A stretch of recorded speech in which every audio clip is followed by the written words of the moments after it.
للاسف يا جماعه مهما حاولت ارضي جوزي واهله مفيش فايده. قال لي يلا يا اللي طارمه وما عندكيش سنان ركبت اسنان، يلا واللي ما عندكيش غمازات عملت لنفسي غمازات. بس للاسف النهارده عندنا حنه سلفتي يا جماعه، وجايه بقى هي واخواتها، وللاسف جوزي فتح لهم وقاعدين مع جوزي بشعورهم، وجوزي مبهور بشعورهم وازاي شعورهم تقيله وحلوه كده، مع بقى الضحك والكهكهه للصبح والطبل والرقص ايه قدام. شعري لونه احمر، وبصوا شعري يا جماعه واقع في الفرشه ازاي.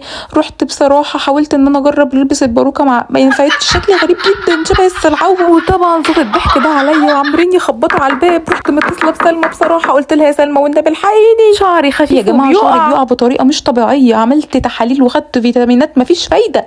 راحت قالت لي انا هبعت لك امبول مستورد تركي، استوكات بتجيلي مخصوص من تركيا اهي يا جماعه. الاستوكات دي بصراحه يا اميره جواها امبول، الامبول بيعالج تساقط الشعر من اول اسبوع. عايزه اقول لكم ان انا لما شفتها انبهرت. ده شكل العلبه من بره، العلبه فيها 6 امبولات، واللي في النص ده غطا بتركبي لي الامبول علشان خاطر تعرفي تحطي منه في شعرك اهو، مكانه باين قوي ان انا مستعملاه. وطبعا عشان العلب دي مستورده واستوكات وجايه من تركيا بيبقى في الكرتونه قطع بسيط قوي، وبتخرج باقل من ربع ثمنها. ويا جماعه انا مخلصاهم كلهم، ما فاضلش غير واحد اخير فاضل فيه شويه صغيرين.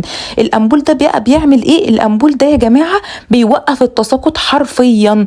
الامبول ده بيتحط مره كل 3 ايام على شعر ناشف ونضيف. لازم يكون شعرك نضيف وناشف، انا بقول لك اهو علشان خاطر انا استخدمته وعارفه انا بقول لك ايه. بتعملي ايه بقى؟ بتغسلي شعرك كويس وينشف وتبتدي تستخدمي الامبول. شايفين اللي في الفرشه ده؟ اللي في الفرشه ده كان شعري من اسبوعين بالظبط. النهارده بقى اقدر اقول لكم ان انا شعري اتغير حرفيا بالامبول ده.